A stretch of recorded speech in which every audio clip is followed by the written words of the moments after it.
Today on This Week Health. You feel there that their whole approach of a medical record is different. You go to a clinic, your doctor, they have your medical record papers, but the main up-to-date record is always with the patient.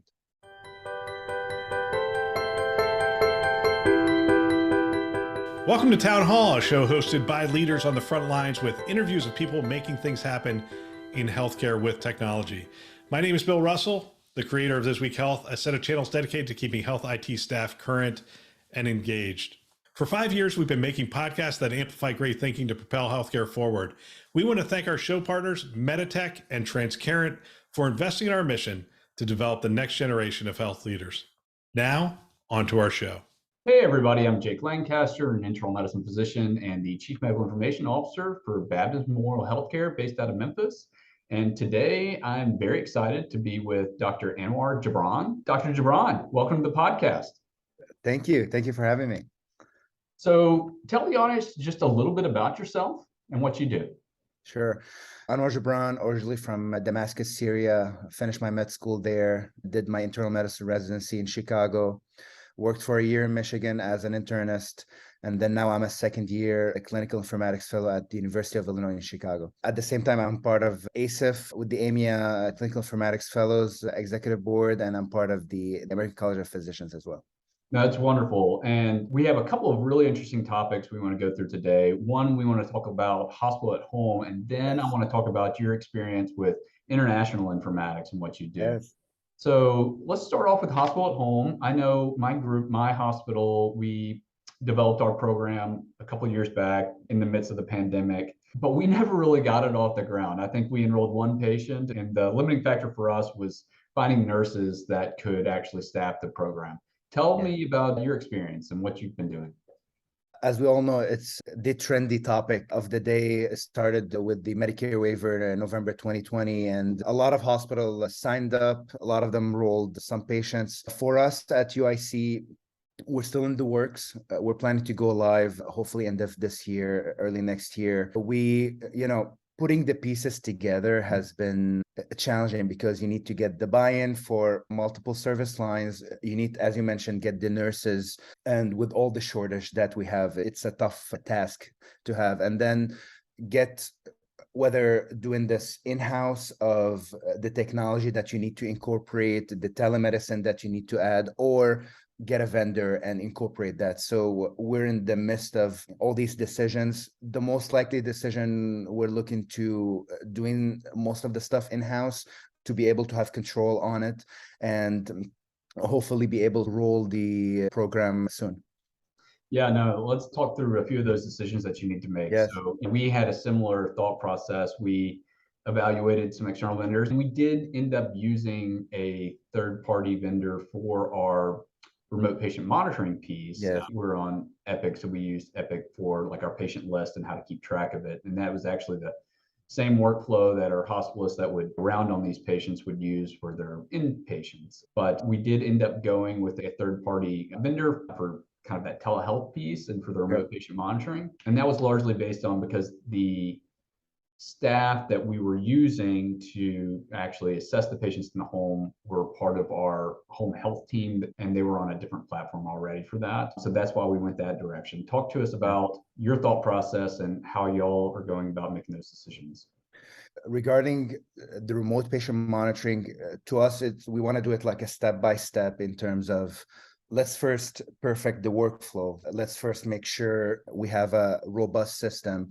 And then the remote continuous monitoring, it's going to come down the line. For now, we're using the technology that already exists in Epic, which is like the MyChart bedside solution in Epic, which they really curated well in terms of the use case for hospital at home, the Rover, Epic Rover, in terms of nursing documentation. So we're trying to stay with try to use the possible solutions in one vendor, which is Epic in our case, because as you know, having third party, there will be some bottlenecks in workflows and data integration and interoperability. And the fact that you need to scan stuff or move stuff with some validation errors in the horizon, that's a challenging process for us. But for now, We're planning to use all the tools available in the Epic shop. And then down the line, if we need to build on that, the third party or something in-house, we're going to take it from there.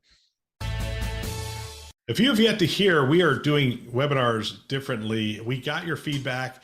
You wanted us to focus on community-generated topics that were relevant to you in your role. We have gone out and gotten the best contributors that we possibly can.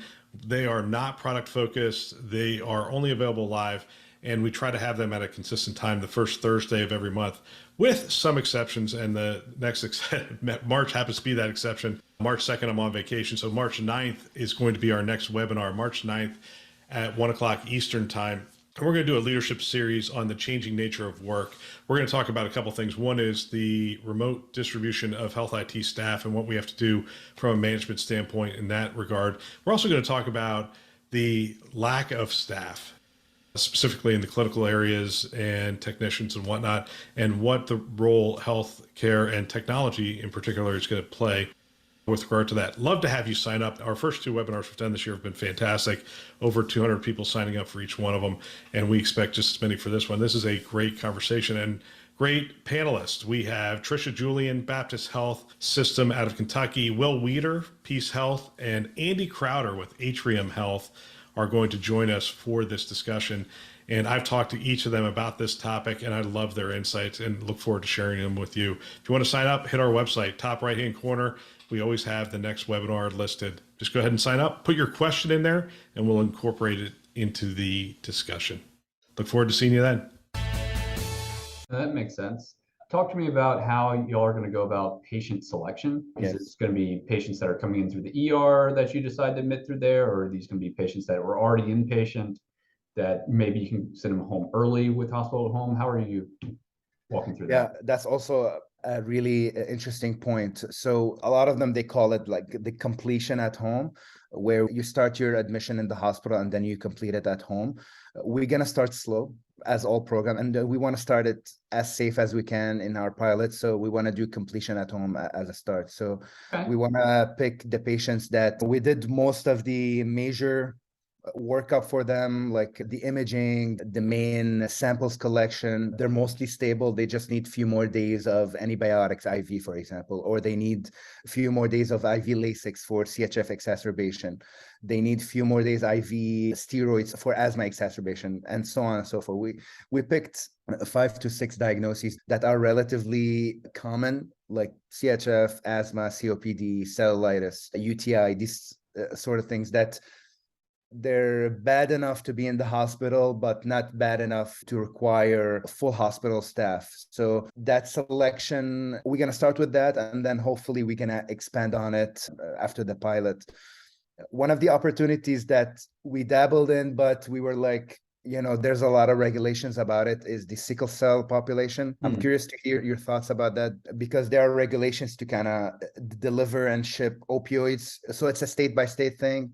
I'm not sure if you had similar interactions at your system. No, I mean, that is a really good point. And we were not planning on doing narcotics at home, at least in the beginning for our pilot. We had a similar approach, though we're going to try both the ED and hospitalist units, trying to get patients home sooner. I like that y'all are just going to start with the completion at home piece, because our emergency departments are really bogged down right now. It would be tough to add another piece to them right now, even though it could help with some of those bottlenecks. I think fixing the bottleneck on the inpatient side would probably be a better start, especially as you're starting out your program. But yeah, I mean, the narcotics at home, I think that was just one that it was just so thorny that we wanted to get the program up and running first before we addressed that. Let's switch gears a little bit. Yes. You were telling me before we started recording about your work that you're doing in Morocco with informatics. Yes. A lot of us probably don't have international experience with informatics, and it's intriguing. What is the landscape like outside of the US? Yeah, so I got exposed to the whole international collaboration, and especially Morocco. My beautiful wife is from Morocco, and we went there last summer. We loved it. So she had connections with few academic institutions back there. She's originally from Casablanca, and she was talking with those institutions about the informatics. I kept telling her, about the informatics, the role of it, the future of informatics, artificial intelligence, all these exciting topics, and they were interested. So just to give you, like, paint a picture about North Africa in general, Middle East, and especially Morocco, they're in the phase of pre and during high tech. As of the US. So basically, they're now in the midst of transformation to electronic medical records from paper. Big institutions, they're already taking that step. Smaller community hospital and clinic, they still do paper charts. In terms of policies overall, the government is trying to do some programs to incentivize, similar to high tech and the ARA Act. They wanted to incentivize healthcare institutions to move towards that, especially after COVID. It was a big catalyst in the Middle East region. So we went there. I presented the idea to my leadership at UIC. They were super excited for the collaboration. We created an MOU with the University of Mohammed Premier in Oujda, which is a city on the eastern region of Morocco. We created a partnership and collaboration. And we actually, with them, we hosted the first clinical informatics conference for medical students in whole North Africa. And the conference was a 2 or 3 days conference. We brought faculty in person and virtual from UIC. We presented a slew of concepts. You can look at it as like a clinical informatics 1.0 in terms of introduction to these concepts, a lot of which they're not too familiar with. It was really successful. We had a big turnout, and now we're taking it to the next step in terms of collaboration with them. We're creating an exchange program with students and faculty. They just opened their innovation center, so we're doing collaboration as well. And they have an AI center that we're trying to leverage for public health informatics. Wow. So, a lot going on there, and I would like, like to hear a little bit more. So are they currently all on paper, and are y'all planning on helping them with that transformation as well? Yes. So in the case of University of Mohammed Premier, they have some aspect of their workflow in the hospital already digitized. So they're doing some CPOE, they're doing pharmacy and pathology digitized, but in terms of medical documentations, in terms of nursing communication. So like I would rate them at pre-stage 1 or stage 1 HIMSS in terms of inpatient. In the outpatient, to my knowledge, they're still paper-based. So they're trying to go through the HIMSS stages and take it from there. But overall, most universities, they're still on that phase and trying to move more towards a connected system in the EHR.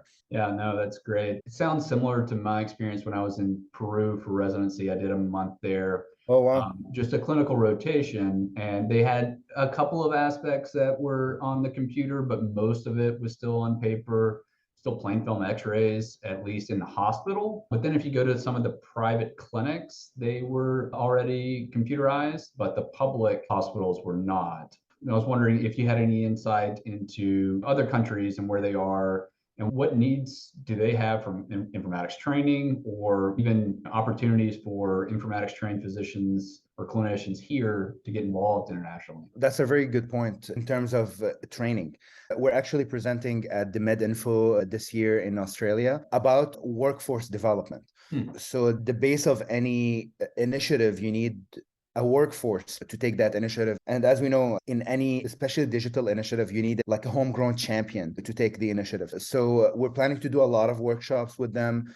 You can come as an outside firm or university and then give them some advice, give them some recommendations. But if they don't have the workforce to follow through, the home expertise and the local expertise, that's an issue. So in the Middle East overall, from what I've noticed, the UAE, especially Dubai and Abu Dhabi and Saudi Arabia, they're pretty advanced in terms of digital health. They have a lot of conferences going on, a lot of investments, money and activity there. Even Epic and Cerner, they're really active in that region. One of the big companies in the world, Saudi Aramco, which for oil, they have a really robust partnership with Johns Hopkins, and they have multiple hospitals and interconnected system in Saudi Arabia for Johns Hopkins. UAE and some Gulf state, they have Cleveland Clinic there, Cornell, NYU. That part of the Middle East is really robust, and some of them, they reached HIMSS stage 7, believe it or not, which is 7% in the US, and some hospitals there, they reached it. So you see multiple, it's not like a homogeneous region. You see some countries, they're really advanced. Some countries, they're moving towards there. But as an overall trend, they're all moving towards that. And there may need workforce development, some awareness at the beginning, and then helping out in creating a roadmap to improve their implementation. No, that's great. The last thing I want to ask about the topic is, some would say our implementation, our digitization and transformation in the US did not go as smoothly as it could have. And there's still a lot of fallout from it. There's burnout has possibly increased due to this transformation. And a lot of the workflows are clunkier than they need be. And meaningful use is still a four-letter word for a lot of physicians and hospital systems. How are other countries internationally learning the lessons from the US and not repeating our mistakes? Yeah. Maybe you won't be able to answer that, but I hope somebody's thinking about it. But yeah, to me, I feel I've had this discussion with them. You feel there that their whole approach of a medical record is different. So meaning you go to a clinic, your doctor, they have your medical record papers, but the main up-to-date record is always with the patient. So, the whole dynamic is different. The patient, they have their papers, medical record, because if you're a patient and you're not following your case, nobody would, right? So they have all their papers with them in a paper folder under their arm, and they're going from doctor to follow their stuff. So to them, I feel if we reorganize the medical record with patient-centric medical record versus institution-centric, I think that's the approach for a lot of countries, like developing countries like this. Here in the US, institutions they have the power here that all your records are there, and you need a lot of acts like 21st Century Cures Act to at least get access to your information. The ownership of information is really hazy in the US. Like, you don't know who owns what. So there they have an opportunity to rearrange their stuff from scratch and put everything patient-centric versus institution-centric in terms of medical record. That's what I noticed. Yeah, no, that's really good insight.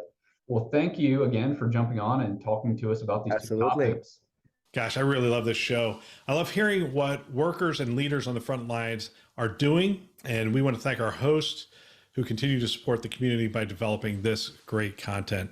If you want to support This Week Health, the best way to do that is to let someone else know about our channels. Let them know you're listening to it and you are getting value. We have two channels, This Week Health Conference and This Week Health Newsroom. You can check them out today. You can find them wherever you listen to podcasts. You can find them on our website, thisweekhealth.com, and you can subscribe there as well. We also want to thank our show partners, Meditech and Transcarent, for investing in our mission to develop the next generation of health leaders. Thanks for listening. That's all for now.